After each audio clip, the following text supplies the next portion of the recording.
안녕하십니까? 오늘은 1960년 독재 정권에 맞섰던 4.19 혁명 59주년이 되는 날입니다. 부산에서도 그 의미와 정신을 잇는 다채로운 기념행사가 열렸습니다. 조재형 기자입니다. 오전 일찍부터 일어난 경남 공고등학교와 또한 테레사 여자고등학교의 데모는 경찰의 무차별 총격을 받으면서 1960년 4.19 혁명 당시 부산 자성대 앞에서 독재 정권에 맞서 싸우다 총탄에 숨을 거둔 강수영 열사. 순국 당시 얼굴도에 뗀 고등학교 3학년 재학 중이었습니다. 불의를 참지 못하고 거리로 뛰쳐나온 그 정신은 소중한 민주주의의 가치로 후배들에게까지 면면이 이어지고 있습니다. 두려움을 이겨내고 용기 있게 나가서 시위를 하는 그런 모습은 정말 본받아야 된다고 생각합니다. 학생들은 다 알고 있으니까 아마 학생들이 졸업하면서 알리지 않을까. 민주공원 위령탑 앞에도 4.19 단체 회원과 시민들이 모여 민주주의를 위한 숭고한 희생의 뜻을 기렸습니다. 자유와 민주, 정의의 혁명 정신. 투쟁과 희생으로 쟁취한 민주주의 가치에 대한 무거운 의미는 참석자 모두에게 전해졌습니다. 위대한 시민혁명이었습니다. 정의가 승리하고 민주주의가 승리하고 국민이 승리한 엄중한 역사였습니다. 기념식을 마친 참석자들은 부산 광복기념관에 순국선열과 애국지사 위패 봉안소를 참배하고 고귀한 넋을 기리는 시간도 가졌습니다. MBC 뉴스 조지영입니다. 북한 컨테이너 터미널 운영사 두 곳이 운영의 효율성을 높이기 위해 합병을 결정했습니다. 컨테이너 460만 개를 처리할 수 있는 대형 터미널이 탄생하게 된 건데요. 다만 허치슨 터미널은 제외됐습니다. 박준호 기자입니다. 부산항 북항 터미널 운영사 두 곳이 통합을 결정했습니다. 간만과 신선대 부두를 운영하던 부산항 터미널과 신간만 부두를 운영하던 동부 부산 컨테이너 터미널이 합치기로 한 겁니다. 이로써 연간 하역 능력 460만 개, 13개의 선석을 갖춘 대형 터미널 운영사가 탄생하게 됐습니다. 합병 과정에서 인력 구조 조정은 없으며 공정거래위원회 기업 심사를 거쳐 연말까지 통합 법인이 설립될 예정입니다. 통합 운영사는 앞으로 환적 효율성을 높여 북항 경쟁력을 높여갈 계획입니다. 고비용으로 인해 가지고 운영사들이 어려움을 겪었습니다만 통합으로 인해 가지고 그 비용을 절감할 수 있으면 통합사의 경영 수지도 개선되리라 생각됩니다. 다만 허치슨 터미널의 자성대 부두는 북항 재개발 2단계 구간에 포함돼 있어 이번 합병 논의에서 제외됐습니다. 자성대 부두는 오는 2021년까지만 연장 운영될 것으로 보입니다. 이제 기회가 아직도 남아 있다고 저는 이렇게 생각하는데 그것은 운영사들끼리 협의를 해야 될 이렇게 사항으로 알고 있습니다. 예. 정부가 북항 통합 운영사에 신항부두 운영권을 주겠다고 밝힌 바 있어 부산신항 운영 체제에도 앞으로 큰 변화가 예상됩니다. MBC 뉴스 박준호입니다. 문성혁 해양수산부 장관이 취임 후 처음으로 부산을 찾아 지역 기자들을 만난 자리에서 북항 재개발 사업을 일정대로 차질 없이 추진하겠다고 밝혔습니다. 문 장관은 2030 부산시 엑스포가 북항에서 개최될 수 있도록 재개발 일정을 예정대로 진행하겠다고 말했습니다.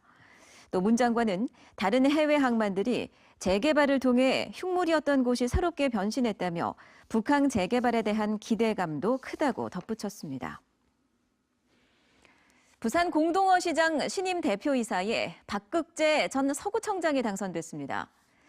부산 공동어시장 대표이사 추천위원회는 오늘 주주총회를 열고 대표이사 선거에서 2순위 예비후보로 뽑혔던 박극재 전 청장을 부산 공동어시장 5개 출자 수협 조합장 전원 찬성으로 대표이사에 선출했다고 밝혔습니다.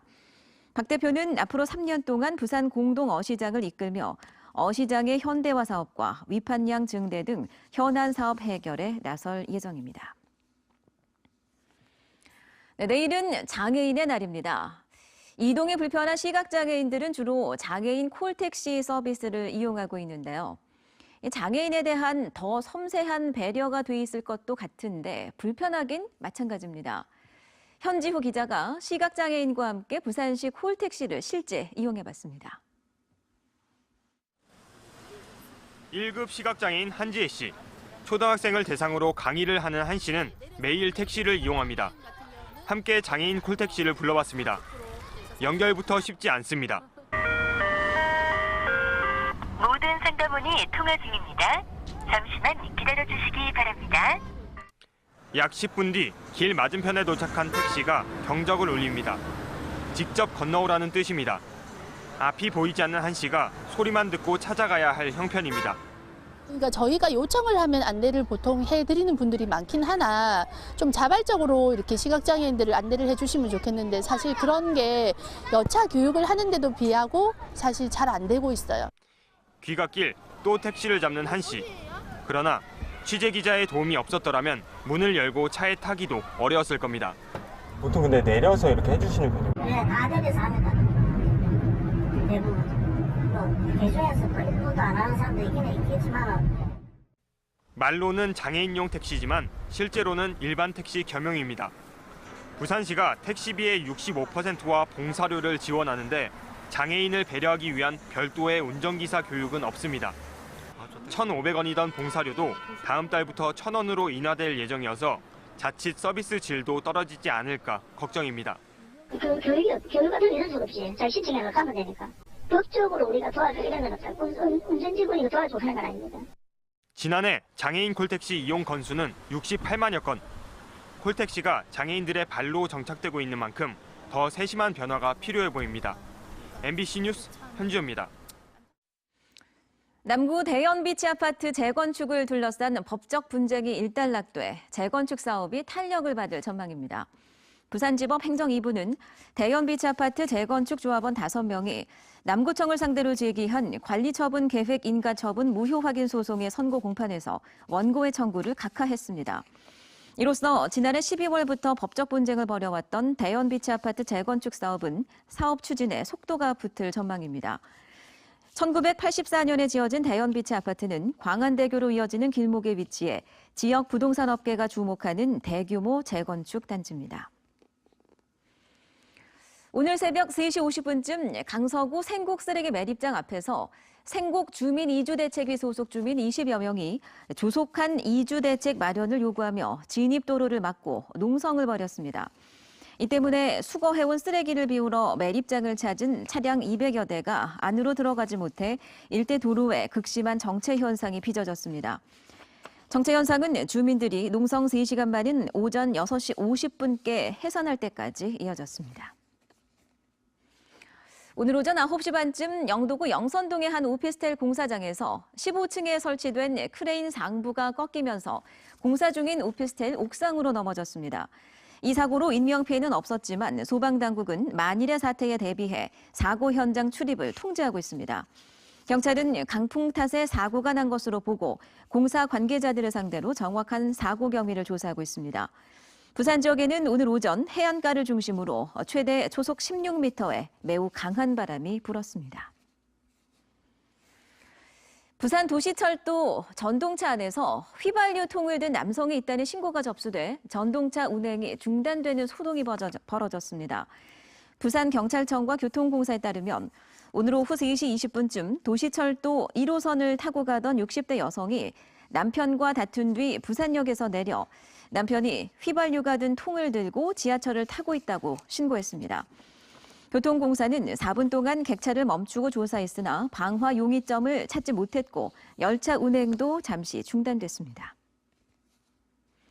부산지법 형사 3부는 학교 정화구역 안에서 키스방을 운영한 혐의로 기소된 전직 경찰관 32살 A씨에 대한 항소심 선고 공판에서 A씨의 항소를 기각했습니다. 이에 따라 A씨에게는 1심과 같은 징역 2년에 추징금 2,800만 원이 유지됐습니다. 부산 관광 컨벤션 포럼이 오늘 부산 관광 마이스 산업 발전을 위한 해상 케이블카의 가치를 주제로 포럼을 개최했습니다. 이번 포럼에는 광안리 해상 케이블카 추진에 긍정적인 전문가들을 중심으로 해상 케이블카 개발의 당위성과 차별화 전략, 교통난 해소 방안 등이 논의됐습니다.